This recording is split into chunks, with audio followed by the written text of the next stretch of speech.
Welcome into the Pick and Roll NBA podcast with Jet and Sap, presented by Full Press Coverage. Visit fullpresscoverage.com for all their great podcasts and articles and features, and there's just a bunch of great content on there. If you're interested in basically any sport, I saw they were doing some WWE stuff last night too. So really, you can go to fullpresscoverage.com and find anything you want, especially the Pick and Roll NBA podcast with Jet and Sap, because that's obviously the greatest content that you'll find if you're looking for some basketball content.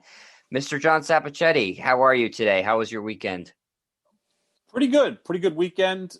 Feels like spring is coming shortly. Watched a lot of the tournament games. I know you're quite pleased because the Oregon Ducks are into the Sweet 16. Congratulations on that. Thank you. It was a strange Monday early afternoon tournament game. Obviously, the whole schedule is weird this year because of COVID and everybody's playing in a bubble in Indiana, except for the Indiana Hoosiers. But the Ducks did prevail today. They put a beat down on Iowa, who I was a little concerned with because they do have an All-American on their team, Luka Garza, who did get his. He was great against Oregon today, and you'll see him in the NBA next year, probably as a late first round, early second round pick. But yes, my Ducks reign supreme. That's our fourth Sweet 16 appearance in the last 5 seasons, Sap. Oregon Ducks are a basketball powerhouse.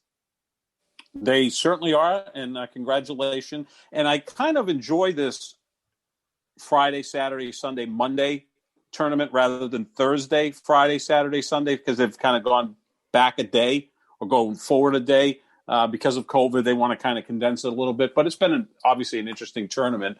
But it's also very interesting in the NBA what's going on. I'm in black for a couple of reasons. One being one of my all-time favorite players passed away today, Elgin Baylor. And also I'm in black because my favorite player of all time, LeBron James, suffered a right ankle sprain, a high one of those ankle sprain. Stories a little sadder than the other. Yes. One man is no longer with us, but he was 86, and meanwhile LeBron James is going to be out for a period of time. So I'm in black today. So yeah, I get it. You're in a day of mourning. I get it. I'm in my Oregon Ducks green with my Duck shirt, so I'm happy. I mean, I'm obviously not happy about Elgin Baylor. Don't get that wrong. Not celebrating there. But I am happy about Oregon. But let's talk about Elgin Baylor, Sap, because this news actually broke just a couple of hours ago. Elgin Baylor passed away at the age of 86. Elgin Baylor was an 11-time All-Star, 10-time All-NBA player in his 14-year career with the Los Angeles and Minneapolis Lakers. Played for both of those franchises, or cities, I should say. Same franchise, 2 different cities. The name Lakers made a whole lot more sense when they were playing in Minneapolis, but who's keeping track? There's a freaking team named the Jazz in Utah. For his career, Elgin Baylor, an outstanding 27.4 points per game and 13.5 rebounds per game. Those are his career averages. That's not his best season. That is his career average. Baylor was one of just 4 players in NBA history to average at least 25 points and 10 rebounds over the course of his career. The other 3 were Wilt Chamberlain, Bob Pettit, and Karl Malone. He holds the single-game finals record with 61 points in a game against the Celtics in 1962. Notably absent from Elgin Baylor's career laudits, I guess you could say, would be a lack of an NBA championship, Sap. And that is that's too bad because the year he hung it up, the Lakers actually did win. I think he retired midway through the season, if I'm recalling my history correctly. Very early in the season, I believe 9 games in, the knee was shot, and he called it a career. And then several months later, the Lakers finally broke through with their first championship in Los Angeles, the 71-72 Lakers. And he, to me, is the greatest NBA player to not have a championship. And that's not a knock against him. It's a compliment. It'd be hard to argue against that, right? Yeah, really. I mean, you could throw Charles Barkley, Karl Malone would be the next 2 that I would put on that list. But I think that Elgin Baylor was better than those 2 players. They're all forwards. As you said, 27, 13.5 rebounds, better than 4 assists. He played 14 years, but his last 2 years he played a minimal amount. So he really only played 12 full seasons, and to be, all NBA that many times is just phenomenal. As you said, Jet, the finals record with 61 points and a win over the Celtics in the 62 finals, which put the Lakers up 3-2. And then game 7 back at the old Boston Garden. The Celtics won, and I believe Baylor had 42 in that game, fouled out and got a standing ovation from the crowd, which is the ultimate in respect. The thing with Baylor is he kind of fell through the cracks, and I think that players' legacy grows even after they retire. So he retired nearly 50 years ago, and what most people remember Elgin Baylor is the general manager of the LA Clippers, sitting at the draft lottery every year, and that the Clippers were never really good under his watch. Now, a permanent reservation at the draft lottery. They kept that seat for him warm every year. Well, he was working for Donald Sterling. That's a fair point. There's an old Italian adage, the fish stinks from the head down. So I don't know if Jerry West could have accomplished much being the general manager with the LA Clippers. And to bring up Jerry West, these guys were teammates. West lost 8 NBA finals. Elgin Baylor lost 7. And the common denominator there was a man by the name of Bill Russell in the way those years. No one won titles for essentially a 13-year period when Russell was playing. So, to hold that against him, I think is an unfair knock. And the thing about Baylor is 6'5", 6'6", so today he'd be a perfect size forward. And he brought excitement to the game. He was a little bit different than the other players. He brought verticality to the game. He was the first guy that you could see going to the basket strong. And I unique think that's athlete for his era, right? Exactly. So he was one of the first superstars that you'd say, wow, this guy is a great athlete and a great basketball player. And, I always compare LeBron to different types of players. LeBron has Karl Malone's body. He's got Magic Johnson's mind for the game, ability to see the floor and make great passes. Turned him into a Frankenstein is what you've done. Yeah. Pretty much it's true, though, right? He's kind of taken the best parts of a lot of great players and you put it together in the perfect player. But I also think that a lot of LeBron's game is similar to what Elgin Baylor did, because Elgin Baylor was the first guy that was really phenomenal going to the basket. He'd get, the old school three-point play where he'd get fouled, lay it in, and then hit the free throw. He was such a great player and a class act. And Michael Jordan set the record for most points in a playoff game. That was against the Celtics in '86. He scored 63, but there's a caveat. In that game, that was a double overtime game. So Jordan played 53 minutes in that game. Baylor, when he set the NBA Finals record, played 48 minutes. So Jordan played 5 more minutes. And the Lakers won that game.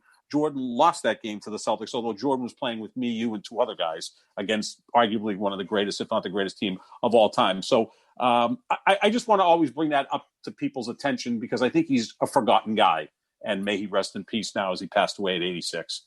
Yeah, he's absolutely a forgotten guy when people are talking about the greatest players of all time. I mean, he's not in the top 5 discussion, but you certainly can consider him in the top 10. And I know you have him just outside of your personal top 10, Sap. And sort of like what we were talking about last week with Moses Malone, some of these guys just get forgotten about for whatever reason. I mean, Moses Malone won 3 MVP awards and he's still forgotten about. It's like, what do you have to do? But with Elgin Baylor, you're right. It's sort of the vision of him constantly running the Clippers and them being constantly in the lottery. The lack of any championships have certainly made his legacy not stand out as much as it probably should have. And I think it's a completely fair point to say, well, Bill Russell basically didn't allow anybody outside of the city of Boston to win championships at the era. I mean, we talk about LeBron blocking people's paths. I mean, Bill Russell was the ultimate in blocking people's paths, even more so than like a Tom Brady. I mean, he won 11 championships. So in 13 years, Jet. So there were only 2 other teams that won a championship while he was playing. One was the St. Louis Hawks, and Russell was banged up in that series, and the Celtics ended up losing in 7 games. They had like 3 Hall of Famers in that Hawks team, or 2 or 3. Great team. Yeah, Bob Pettit was an all-time great player.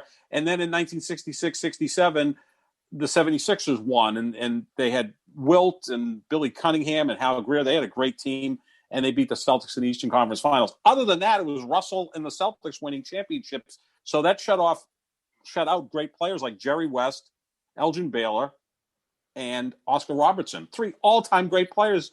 Oscar Robertson finally broke through when he ended up in his final few years with the Milwaukee Bucks playing with Kareem. And West Bill Russell was gone. In 71-72, and Russell was gone. Right. Russell left. So everybody could exhale for a moment, and then the Knicks won a championship, the Bucks won a championship, and then the Lakers finally broke through. Because before Magic got to the Lakers had only won one championship in L.A.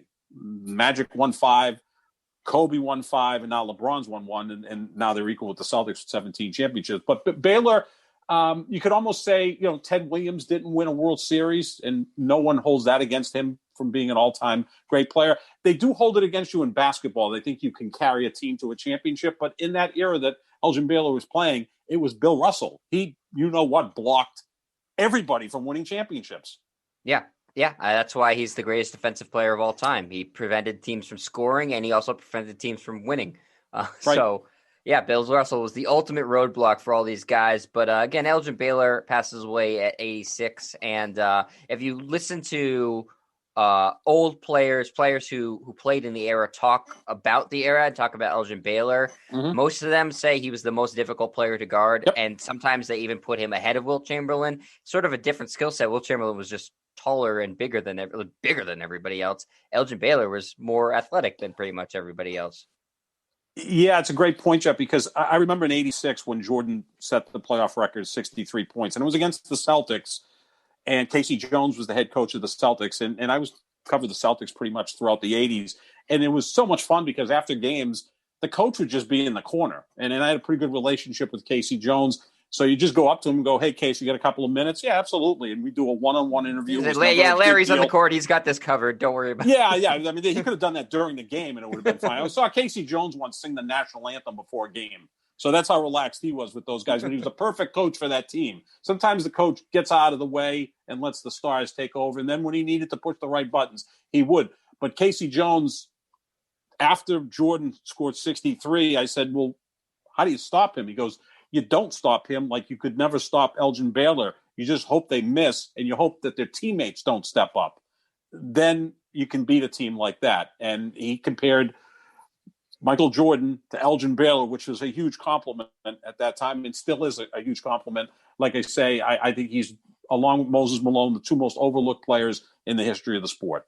Yeah, I think a lot of this comes down to, with Elgin Baylor, too, is that there was we talked about this the other week with Wilt Chamberlain, a criminal lack of videotape on these players from that era, especially from the 50s and 60s. There's just not a lot of footage because basketball wasn't a national sport. It was at best a regional sport, and it was not even that popular regionally, really. So Elgin Baylor, the numbers are outstanding. You hear tales from, I remember Tommy Heinsohn. Probably got asked this question 1,000 times over the course of his career. Who's the toughest player to guard? He always said Elgin Baylor. I remember hearing it on many Celtics broadcasts. Never hesitated. Always said Elgin Baylor. So, it's really sad that we don't have a lot of footage of Elgin Baylor. And I think that's possibly why people don't talk about him as much.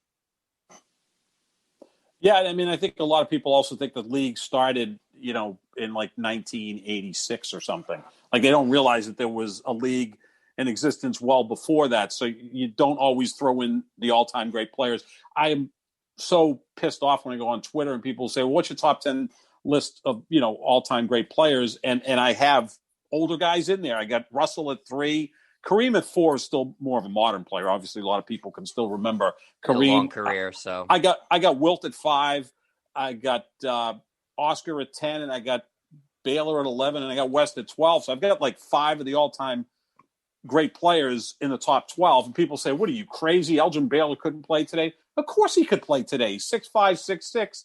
I mean, look at Zion Williamson, okay? He's pretty dominant right now. Baylor was essentially the same size, not as heavy as Zion Williamson, pretty much the same athlete with a much more rounded basketball skill set. Right, so I mean, why people are just Baylor going off of the players wearing knee pads and saying he wasn't athletic. But I mean, he was, for his era, he was the best athlete, probably him or Bill Russell in terms, or Wilt Chamberlain in terms of those guys just pure athletes. Yeah, but and Oscar was up there too. He could absolutely play today, Elgin Baylor. Oh God, yeah, Oscar Robertson would be phenomenal. They'd be 6'5" fine. Point guard. Yeah, all those guys could play in any era. Jerry West. I mean, Jerry West is more physically imposing than Steph Curry. He'd be the Steph Curry of today if Jerry West was playing. What do people want from you, Sap? To put Shaq and Kobe over these guys? Is that what they're expecting? No, I do put Kobe at 9. I have Shaq lower than most because after 12, which I have Jerry West at 12, then I have the 3 second-tier centers.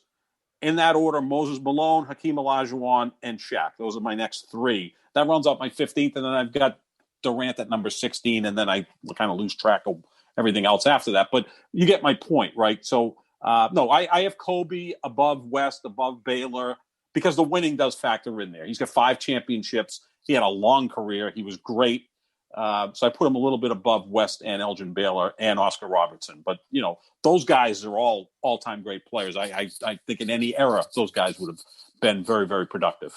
Well, we know you have it number 1 on that list. If you've listened to even a single episode, you know how John Sapichetti feels about LeBron James. He thinks he's the greatest thing since sliced bread. And as I know, Sap, he does really like sliced bread. So that's a high compliment. Yeah. Sap, you mentioned you're wearing black not just because of Elgin Baylor, but because LeBron James has suffered just a devastating injury. Oh, man, an ankle sprain. How can we as a society ever possibly recover from this LeBron right ankle sprain that he suffered against the Hawks? He's out 3 to 4 weeks.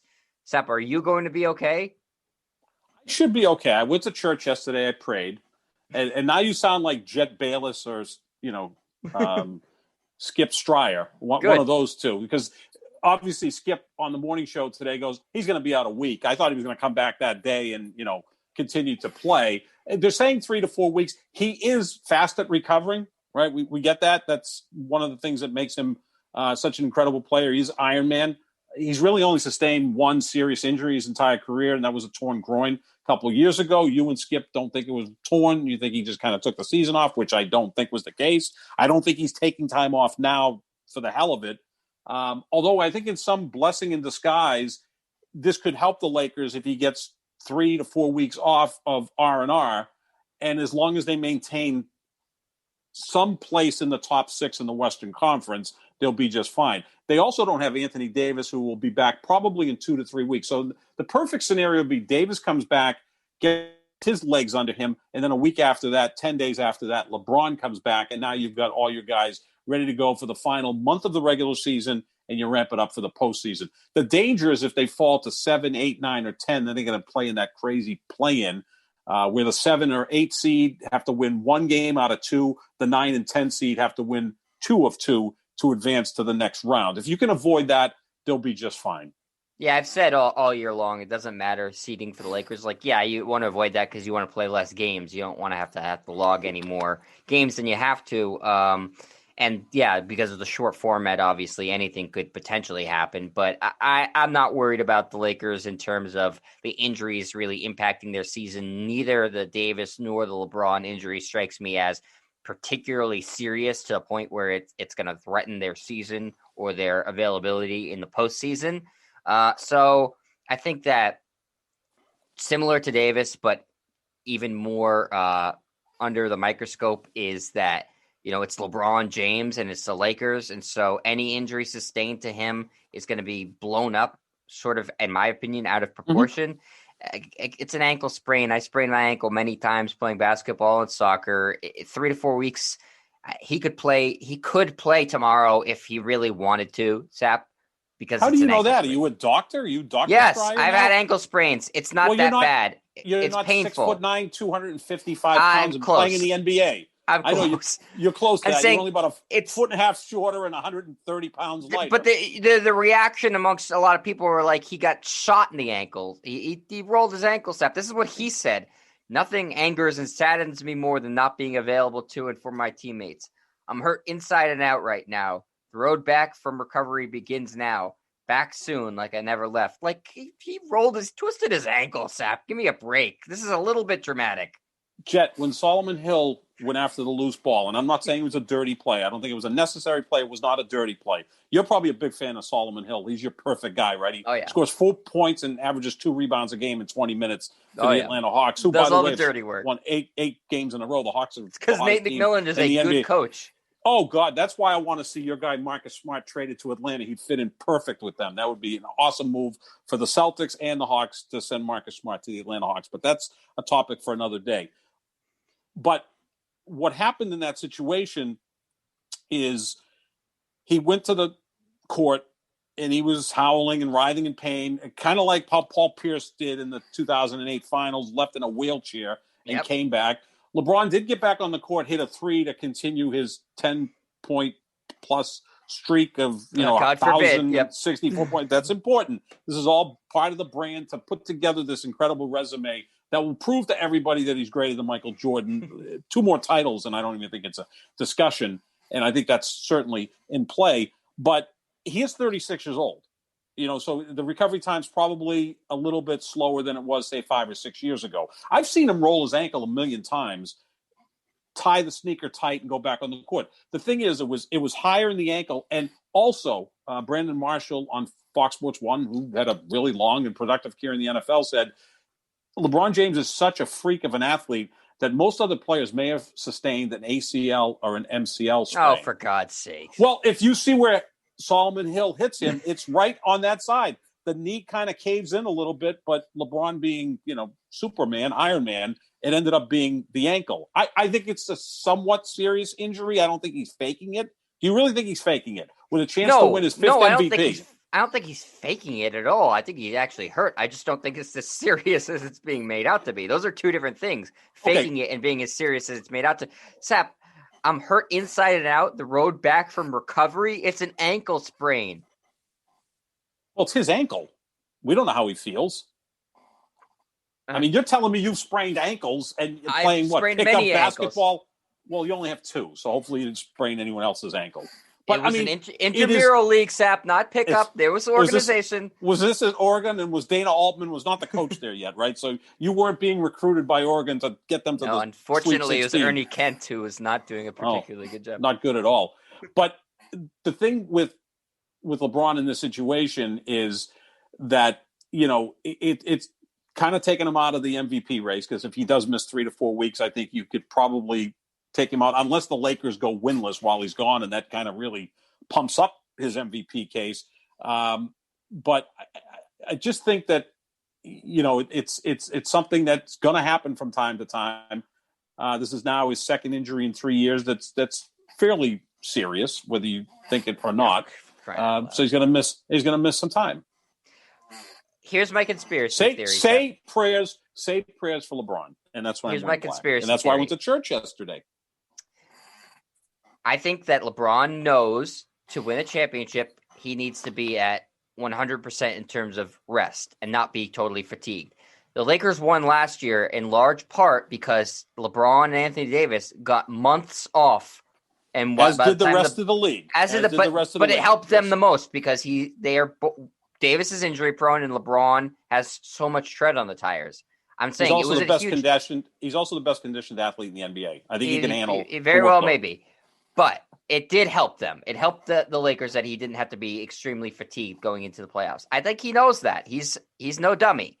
And so I think that LeBron knew that, hey, between now and the playoffs, I need to have some sort of injury. So I'm not going to get dinged for load management, but I can have a legitimate excuse to sit out 3 to 4 weeks. So did he pay Solomon Hill $25,000 to roll on his ankle? Over the course of a basketball game, Sap, you have many opportunities to go down writhing in pain.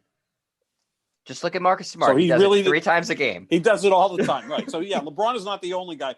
NBA players tend to be very dramatic. I mean, kind of like soccer players, right? I mean, that's what all I'm saying is this is over dramatic. Well, because it's him in a sense that it gets talked about more. If this was, I don't know, anybody else in the league, it wouldn't even be this big a deal, right? I mean, that's true, but he also, the tweet saying, the road back from recovery begins now. I hurt inside and out. He made it seem like he tore his ACL. Well, he almost did. I mean, he rolled his ankle. Well, he got hit near the ACL I don't or the care MCL what Dr. Brandon Marshall has to say. Okay, Dr. Jet Stryer. The thing is, too, is because it's him, it's huge news. If this was, I don't know, 99.5 of the rest of the league, we wouldn't be talking about it, right? Right, because the player would miss 2 games instead of. But it's because it's LeBron James. Look at going into today and all the morning talk shows, right? You've got March Madness, which has been incredible with all these upsets. You've got NFL free agency. Deshaun Watson, it seems like, every hour there's another person saying something's going wrong with Deshaun Watson, that he actually may have done something just in the last week. I mean, he may be a serial Lord knows what. And yet the lead story on the shows was what? LeBron James, because he is the biggest star in all of sports. I think he easily outdistances even Tom Brady, as great as Brady is. It's because the NBA is so reliant on superstars. I also think and the merchandising thing. I mean, people sell shoes. I mean, Tom Brady sells God knows what the hell he sells. Yeah, they don't really Uggs. So instead of muscle relaxers, I don't know what he sells. I don't know. Yeah, avocado Witch ice doctory. Cream. Yeah, he's a crazy person himself. But yeah, so it's bigger because it's LeBron. I do think that it's going to cost him the MVP, which I think he wants to win because he's building up this resume, right? So he'll have as many MVPs as Jordan at 5. But right now, you look at the Western Conference standings, it's really tight. Utah has the best record in the West. Phoenix is 2 games behind Utah. The Lakers are 1 more game behind Phoenix, another game back to the Clippers, and then another game and a half back to Denver and Portland. So the top 6 teams in the West are all within 5.5 games of each other. The 7th seed, San Antonio Spurs, are only 4 games behind the Lakers. Dallas is 5 games behind the Lakers. Golden State, 6 games behind the Lakers. And Memphis, 7 games behind the Lakers. So I'll be rooting for the Celtics to beat Memphis because I don't want to see the Lakers anywhere near 7, 8, 9, or 10 because in a 1 or 2 game situation, anything can happen. I saw Magic Johnson and Kareem Abdul-Jabbar lose a best-of-3 series to the 40-42 Houston Rockets in 1981. You want to avoid that at all costs because then that also gives you a little time to rest up for the real playoffs if you can avoid that play-in. Now, if LeBron's out till April 20th, which is about 4 weeks away, they have 14 games left, 6 at home, 8 on the road. Of those 8 games on the road, they have a 7-game road swing, which is difficult when you're healthy, let alone when you're banged up. So they have a tough schedule. I'm looking at it right now, Seth. They do. In that, if let's say, let's take that April 20th date as the return date. They play in that stretch the Jazz twice, the Celtics. That's not a particularly tough game. At New York, at Charlotte, at Brooklyn, at Miami, at Toronto, which is playing in Tampa Bay right now, at the Clippers, which is a home game, at Sacramento, and the Bucks and the Sixers. A lot of good teams, minus the Celtics. Yeah. So it's 14 games. The Celtics are quite capable. They always play the Lakers tough, don't they? I mean, they almost beat them. They do. At the Garden earlier this year. So if they can go the Jazz twice, that's tough. They have to play the Jazz twice without LeBron because that's a seeding game. And although I don't think seeding matters so much for the Lakers, but it certainly does for the Jazz. And right now, if they can go 6 and 8 in that 14 game stretch, even 5 and 9, they should stay within the top 6. You get LeBron back the 20th, maybe get Anthony Davis back the week before that. The season ends most of those 16th. teams are playoff teams. A lot of them are in the East, so it's not as heavily weighted, but a lot of them are playoff teams. I mean, Philadelphia, Milwaukee, the Clippers, the Heat, the Nets, and the Knicks, Celtics, and Jazz are all pretty firmly entrenched. I mean, maybe the Celtics aren't, but the rest of those teams are pretty firmly entrenched in the playoffs. I mean, and Charlotte's a playoff team. The Knicks are a playoff team right now. So, I think 10 of the 14 games are against playoff teams. Those aren't easy, especially when you don't have LeBron nor Anthony Davis. So, obviously, Kyle Kuzma's going to have to step up, which I don't really trust him. Dennis Schroeder's going to have to step up. Montrezl Harrell. And again, if you're they're a lot easier teams to defend when you don't have to worry about LeBron or Anthony Davis. Well, of course. Yeah, I mean, it's much easier. It's like taking – it's like going up against the Packers without Aaron Rodgers and Devontae Adams. Matt Flynn did a good job that one time against the Patriots. Got him a lot of money. 400 yards, and he made about $30 million. Pretty good. The next year, he played the regular season finale through 6 touchdown passes against the Lions and signed a big contract with Seattle. And Seattle then also drafted Russell Wilson, and Matt Flynn was never needed again. So what do they... Let's say you said how many games? Say 6 and 8. So they go 6 and 8. They have to go 6 and 8 to stay out of that trouble area. You're saying? Well, again, how good is San Antonio going to play? How good is Dallas going to play? How's Golden State going to play? How's Memphis going to play? Yeah, if you go 6 and 8, I can't see them losing a ton of ground. I'm asking you from a Lakers fan. Like, is that the number you have in mind for a target to say I'm not going to panic? 6 and 8 would be good because, again, not going to be easy to get 6 and 8. Not going to be easy. No, I look schedule and this roster. They can beat Cleveland. They can beat New Orleans, Sacramento, Toronto, because Toronto looks like they may be sellers at the trade deadline. The Knicks and Charlotte, those are like toss-up games. They're on the road. It's at the end of a 7-game road swing. Let's say they go 6 and 8. They'll be right around the 5-6 seed. Portland or Denver may go past them. I think the Clippers will go past them. Phoenix is already ahead of them. So that wouldn't be bad if they go 6 and 8 because they'd still have 15 games left. They have 29 games left. So if you miss half those games and you come back, the final 3.5 weeks of the season, and you get LeBron and Anthony Davis up to speed. In the meantime, maybe you build up confidence in Kuzma, Schroeder, Montrezl Harrell. You build up your bench. You sometimes can look at it as, glass half full. LeBron's going to get rest. Anthony Davis is getting rest. And these other guys can play with confidence. Now, if these two guys come back and are not 100% and they go 3 and 11, holy shit. Now you're in the 7, 8, 9, 10 stretch. It's possible. It's all possible. I mean, that is not a good roster other than those two great players, right? We all agree on that. I mean, that's a below average roster. Their third best player is probably Dennis Schroeder. Right? I would agree. He's good. I think he's about to make himself a lot of money, by the way. Yeah, exactly. And I think if they play well during this stretch, he's about to make himself a ton of money. Right. Yeah. Now the trade deadline's coming up. Are they going to be players there? Do they look to get some depth at the forward position? Do they want to get a big guy in there? So, that's going to be in play as well for the Lakers, who maybe were just looking for a big guy, but they maybe that will help them with LeBron and AD out if they're able to get a guy who they can reliably score. They're going to be looking for scoring without they're challenged to score now. They're not going to crack 100 without those two guys. They'll cracking 100 is going to be difficult. Now, here's the thing.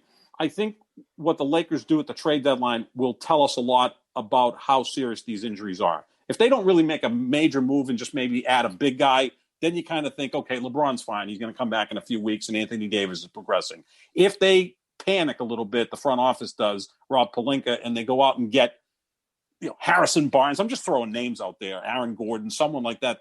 Then you may be led to believe that LeBron's injury is a little more serious than you think it is, and that Anthony Davis isn't progressing. So we'll learn more about what the status is of the Lakers when we get to that trade deadline on Thursday.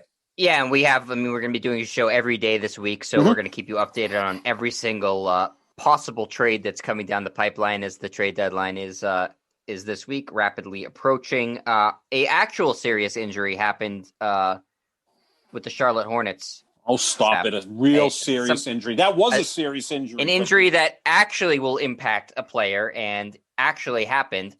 LaMelo Ball, the far and away front runner for Rookie of the Year. I mean, no disrespect to Anthony Edwards, who's having a nice season, but in my mind, LaMelo Ball has taken the bull by the horns and run away with Rookie of the Year. Maybe now that's in doubt as he has fractured his wrist on his shooting hand in a loss to the Clippers. He is done for the year. Terrible news for the Hornets, who he's, pretty quickly become their franchise player and also one of the most fun players to catch on League Pass. On the season, he's averaged 16 points a game, 6 rebounds, 6 assists. Been, I think, a revelation that a lot of people weren't expecting him to catch on this quickly, has quickly forced himself from being on the bench at the start of the season to being the main guy on the Hornets. And the league just got a little bit less fun for the rest of the season, in my mind, because Ball has been one of the bright spots of a team that has had very few in the past, 30 years. Yeah, really. I mean, still the most famous person on the Charlotte Hornets, the owner, Michael Jordan. So this is just sad because this is a young guy who we talked about on an earlier podcast about maybe being potentially the face of the NBA, right? I think it's going to be Zion Williamson. I kind of threw LaMelo Ball into that discussion, wrote a column on that. You brought up some of the younger players that are just leaving high school or playing in college basketball, including Cade Cunningham, whose Oklahoma State team got eliminated, which didn't surprise you. You talked about that they could get out quickly or they could win the national championship. Might not be anything in between. But it's really sad to see this because now we're not going to see LaMelo for the rest of the year. And Charlotte's kind of a fun team to watch with LaMelo. You get Terry Rozier, Gordon Hayward. They're, right there as a playoff team. And without question, he was the runaway leader for Rookie of the Year. Now that he's going to miss essentially half the season, it now becomes Anthony Edwards' Rookie of the Year award to lose. I can't see him not getting it. He's really starting to come on. And you don't know how much Peyton Pritchard's going to come on in the near future. Right, because I was thinking him as the second choice after Anthony Edwards. The only thing is, Jet, I think I'm a total jinx, though, right? Because I wrote this column on Full Press Coverage about the future face of the NBA, and after Zion, I think LaMelo would be the next choice. So he, of course, fractures his wrist. Every column I ever write has something to do with LeBron James, right? Even that column about next face of the franchise, next face of the league, who's going to supplant LeBron James, he gets hurt. So I don't know if, I should be writing about these guys.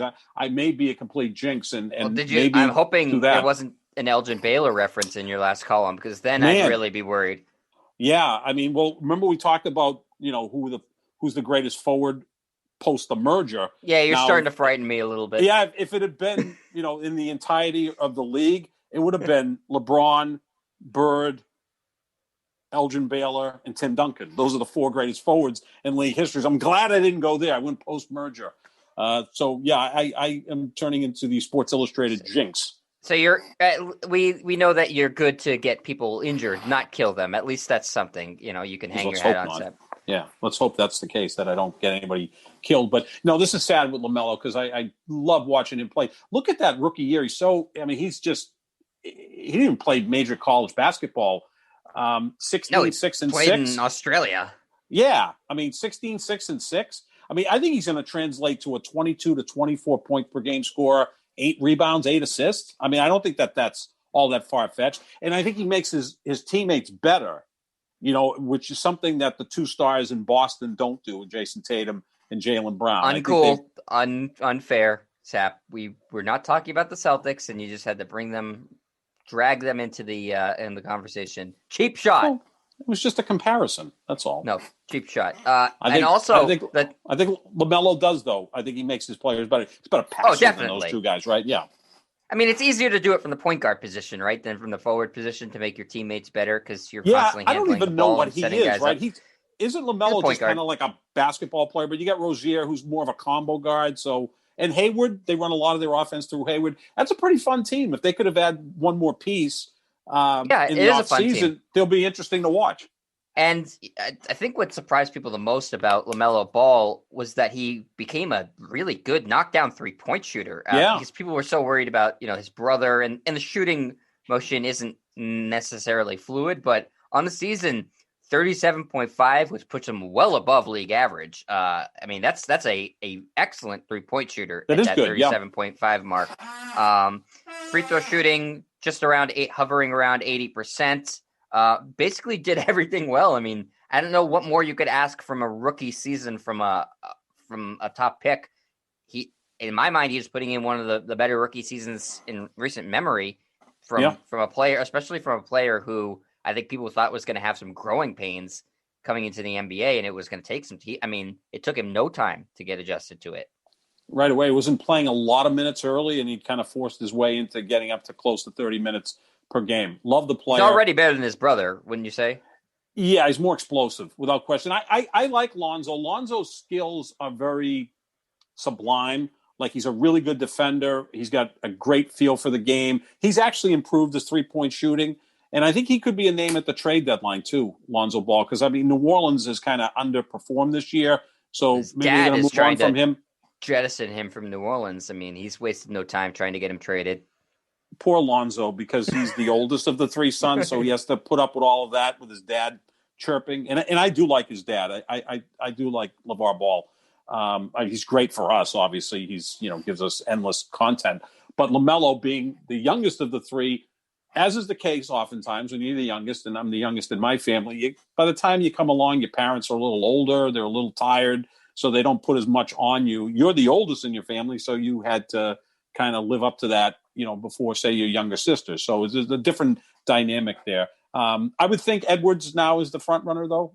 And he's starting to really come on strong. To his credit, he's adjusted to the NBA. Sometimes you hit a rookie wall. he hit his rookie wall coming into the league and has gotten better and better as the seasons progressed, which is, were you saying this the other day, Sapp, or was it somebody else that Edwards has sort of become, it may have been somebody, not Kendrick Perkins, saying that Edwards has sort of become the alpha of that team, even though Karl Anthony Towns is on the team?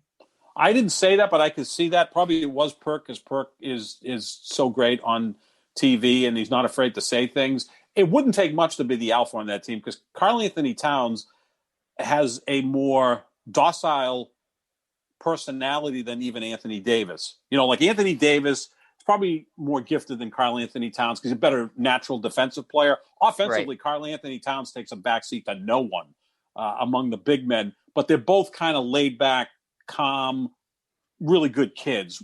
Anthony Edwards, I think, plays with an edge. I did a little research on him. He was a really good football player at a young age, and that's where everyone thought he was going to go, and then he turned to basketball. Phenomenal athlete. He's 6'4", 6'5", about 230. I mean, he's a big, strong 6'4", guy. 230, that's exactly what he is. Big guy. I mean, I compared him to Mitch Richmond, who is a Hall of Famer. Whether you think he belongs in there or not, Mitch Richmond had a really good career. That's who reminds me of, like that big two-guard that can deal with contact going to the basket. And again, as we've seen with Jaylen Brown, a player that the skill set will eventually catch up to the athleticism and then become a really good outside shooter. And once Anthony Edwards does that, he's going to be an all-star caliber player. So Minnesota's got nice building blocks there. I just don't know why they can't put it together. You get, two really good young players, and it just doesn't seem to work there. It's like the Bermuda Triangle up there. Yeah, I think like you mentioned with players like Jaylen Brown and even Tracy McGrady, younger in his career too, you're so athletic at such a young age that you play almost like a frantic pace, and you're in the NBA now, so you can't just jam over everybody. So it takes a while. I will credit Edwards, though, in that he seemed to have been able to figure it out.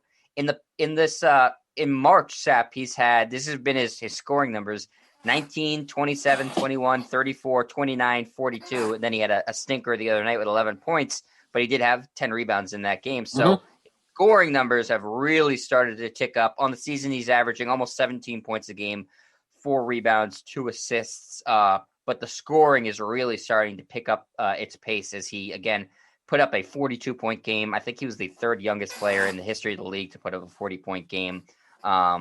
It seems like he's going to win the award now, certainly if he's able to avoid injury, because as great as LaMelo played, if you're going to miss a large swath of the season, you can't really give him the award.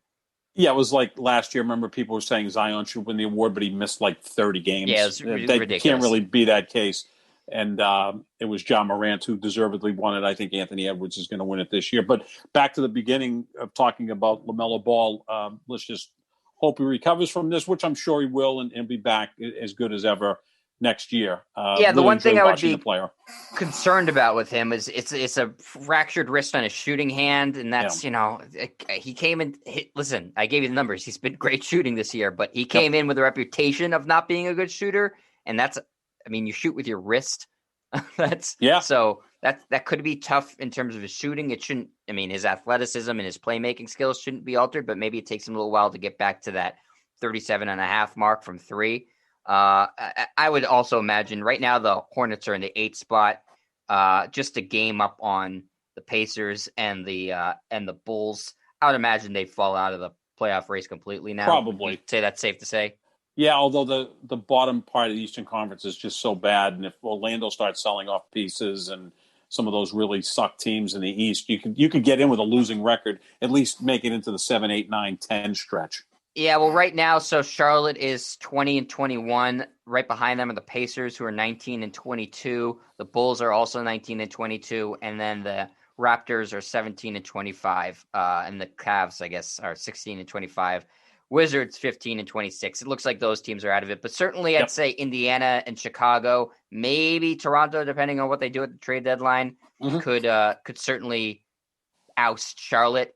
He's been their best player. Even if, the Terry Rozier's scoring numbers look better and Gordon Hayward might be the more accomplished player, I'd say LaMelo's been their best player on the year. So him going down, I think that they'll fall out of it. I would expect, I know you like Indiana, so I would say that Indiana should probably pretty quickly jump into that 8th spot. Yeah, I would think so. I mean, Indiana's got all their pieces back, with the exception of the name escapes me. The player that had a huge bubble last year, Turner. TJ Warren. TJ Warren. They got Miles Turner. TJ Warren had a huge bubble. Scoring machine. Doesn't do much else, but he can score. He scored 50 in a game, didn't he? In the bubble, it was like, what's up with this guy? He can fill it up. But I think they've got all their other pieces in place. They've got a nice team. Let's see what happens there. I kind of think that Miami is going to solidify the 4 seed, especially if they make a move to get Kyle Lowry or someone like that. I mean, it's tight right now in the East. After the top 3, it is neck and neck. The Hawks are at the 4 right now, 22-20. And as I mentioned, the Bulls are currently at the 10 spot at 19-22. So not a lot of separation between 4 and 10. All those teams are right in the mix. And so the bottom of the East will be a very competitive race. Again, Sixers, Nets, Bucks, those teams are pretty firmly entrenched in the top 3. But we'll see some interesting playoff races certainly down the stretch. In the Western Conference, it's a lot more competitive, I'd say, amongst the top spots. You have the Jazz with 30 wins, and then the Suns and Lakers 28, the Clippers 27, the Nuggets 25, the Blazers 25. So it's all bunched in. It's been and now you're going to throw fans into the mix in the coming 2 months. So it should be a really interesting race down the stretch for a lot of teams. And these injuries obviously will have massive implications, especially the LaMelo Ball one, because it's legitimate, instead of the LeBron James one, which is him being a big baby. Well, let's say our prayers for LeBron. Speedy recovery, LeBron. he's hurting inside and out, Sap. I am too. That's why I'm in black road back today. from recovery. You know what the road back from recovery is for an ankle sprain? Ice. I won't even respond to that. That's the road to recovery. Oh God, he's putting a bag of peas on his ankle. What a hard life LeBron lives. Frozen peas, though, right? Frozen. Meanwhile, LaMelo Ball is going to have to undergo surgery probably for his fractured wrist. And poor LeBron is getting, he's getting sympathy. He's getting flowers sent from the Pope. It's a national tragedy. Skip Stryer or Jet Bayless there. You're the two guys that think he's going to be back in a week if he so chose. If he did, and also that groin injury was fake too. Right, yeah, because that's something you can just pull off. Right, you want to fake it. Well, you think he's a great actor, Sap? You said he should have been nominated. So much better actor than Michael Jordan. Ways. Yeah, a train wreck should have been an Oscar nomination. But yeah, you want to fake a groin injury when you're 4th in the West on Christmas Day of 2018, and you just blew out the Golden State Warriors. He knew they were going nowhere. That's going to do it for this edition of the Pick and Roll NBA podcast with Jet and Sap. We have shows every day this week because it should be, I'm hoping, it's one of the busiest weeks in the NBA season with the trade deadline just a few days away.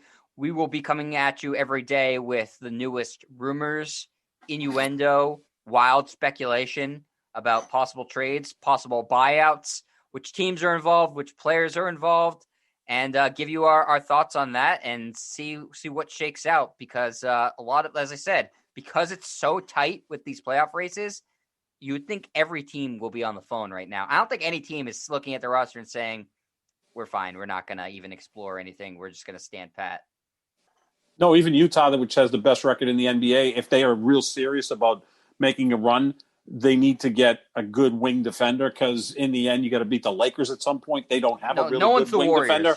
Right? No, this is not the Warriors for a couple of years ago. No, the Lakers looked pretty solid last year, but even they, I thought, needed some help at the trade deadline. But they'd kind of put together a really solid group there. So yeah, I think all teams are going to be maybe selling. Maybe buying, and that can change in a matter of 48 hours. You could see a team think and say, well, we should be sellers because we're not in it. And then 2 days later, all of a sudden, you've jumped 3 spots in the standings. You're like, maybe we'll be buyers. I mean, it could be that kind of trade. Right. Look at the Bulls right now. They could easily go either direction. It's sort of their choice. But I do think it could be really interesting because of how bunched up it is, and that it does seem a lot more wide open than, say, 2 years ago, 3 years ago, with the exception of, I'd say, maybe the Nets. They could use more depth, but I don't think that they're going to feel desperate to make any sort of move. Every other team, I think, will say, hey, this is a pretty obvious hole we have. Let's try to fill it with a trade. So we'll see what happens. Again, we'll be back with you on the Pick and Roll NBA podcast with Jet and Sap every day this week, covering all the latest trade deadline rumors and stuff. So, Sap, any last words? No. We'll be back tomorrow. See what's cooking there. See how the Celtics make out in Memphis tonight. Maybe they can put a little winning streak together, which would be a nice change for the way they've played since the All-Star break. Won't matter. Still losing in the first round. Unless they make a big trade, maybe. Stay tuned to the Pick and Roll NBA podcast with Jet and Sap. We'll tell you if they do or don't. We have nothing better to do. We'll go on immediately if they make a big trade. We'll do a live show. So that will do it. Thank you, Mr. Sapichetti. I hope you feel better and you can, get over your LeBron woes. Maybe don't write a column about any of the Celtics in the near future. I'm already working on an absolute doozy about LeBron James. I'm not going to tease it at all.